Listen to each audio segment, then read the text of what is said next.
Artificial intelligence has no inventor. There is no founding genius, no single laboratory, no morning on which it was switched on for the first time.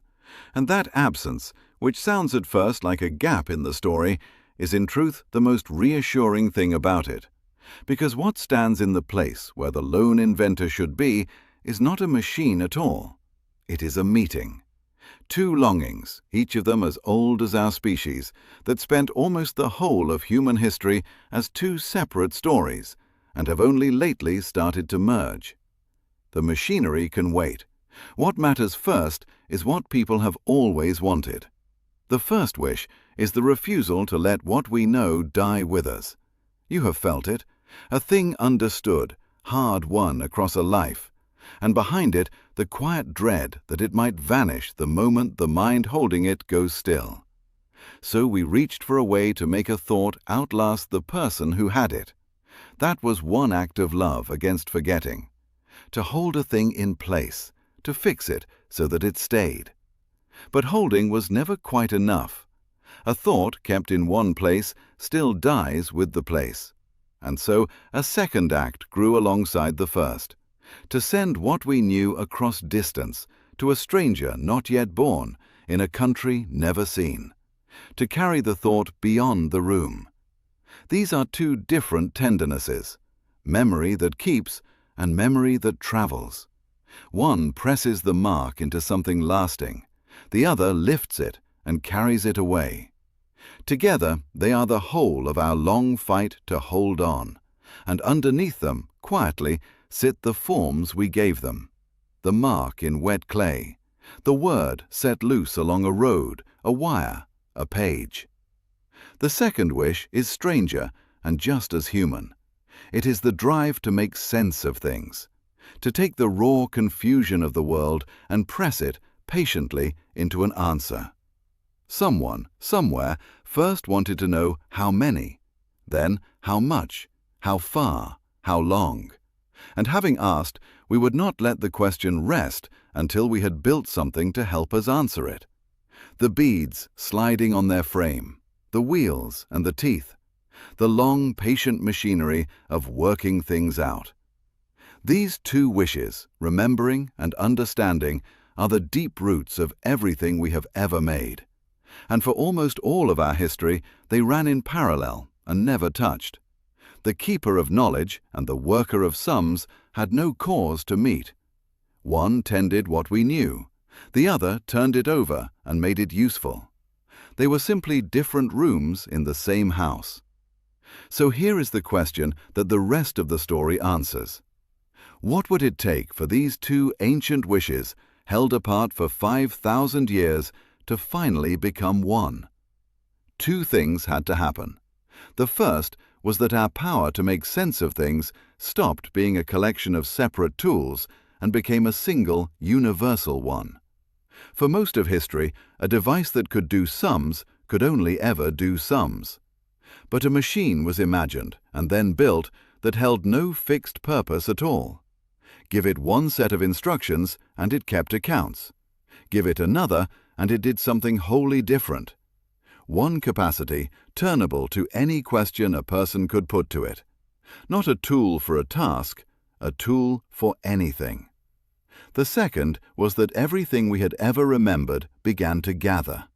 Every record, every observation, every sentence any of us had thought worth keeping, drawn together into a single inheritance, so vast that no earlier age could have held even a corner of it. The whole gathered store of human knowing, finally in one place. And there it is, two wishes arriving together at last. Artificial intelligence is what happens when our power to work things out is turned upon the whole of what we have remembered. The oldest wish to make sense of things, meeting the oldest wish to hold on, at a scale neither could ever have reached alone. That is the birth. Not announced by anyone, not signed. Simply the moment two roots that had run separately for millennia grew, quietly, into a single trunk. Hold its two faces honestly, because it has two. The same meeting that gives us something able to answer almost anything we ask also gives us more than any single mind can carry. The gift and the weight are one object. There is no taking the one without the other. But the birth is not what it first appears. It is not an invention. No single mind made it. No founding moment. Only two very human longings, arriving in the same place after a very long walk. We have stood here before. There is a pattern in us, old and reliable. Whenever things that were always separate suddenly join into something new, we mistake the unfamiliar joining for an unfamiliar creature. We look at the combination and we feel afraid, because we have not yet learned to see the ordinary parts inside it. Something similar happened when the book stopped being copied by hand. We tell it as a single stroke of genius, but it was nothing of the kind. It was a joining. The press itself was borrowed from people who had spent generations crushing grapes for wine. The individual letter, cast in metal, came from those who already knew how to pour and shape it. And the paper had traveled a long way, arriving from elsewhere at just the right moment to receive the ink. No lone inventor sat at the center of that.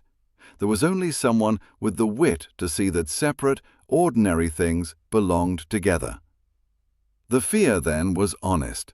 Something that had always been slow and precious was suddenly fast and everywhere, and it unsettled people deeply.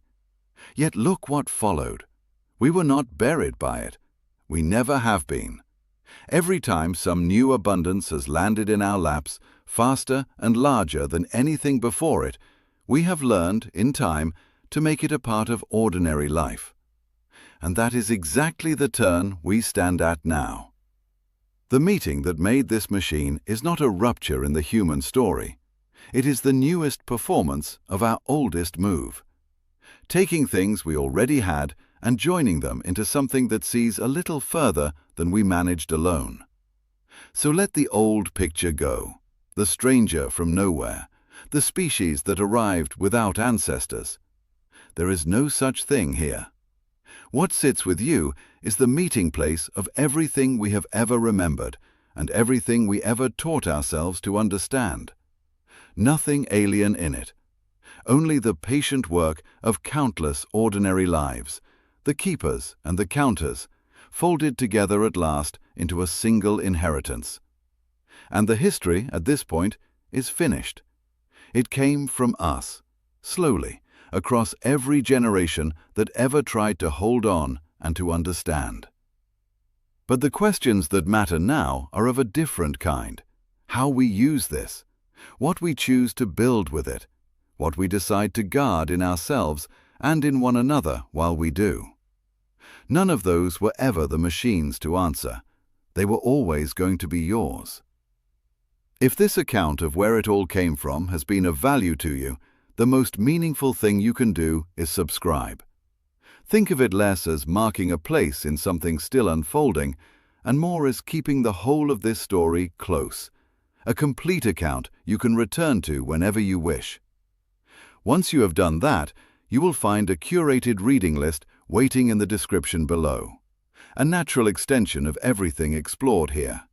How we first learned to remember, how we learned to share, how we learned to make our knowledge useful, and how, in the end, those separate stories found their way to one another. Every great inheritance eventually reaches the hands of someone who did not build it, and it becomes, quietly, theirs to carry. This one has just reached yours.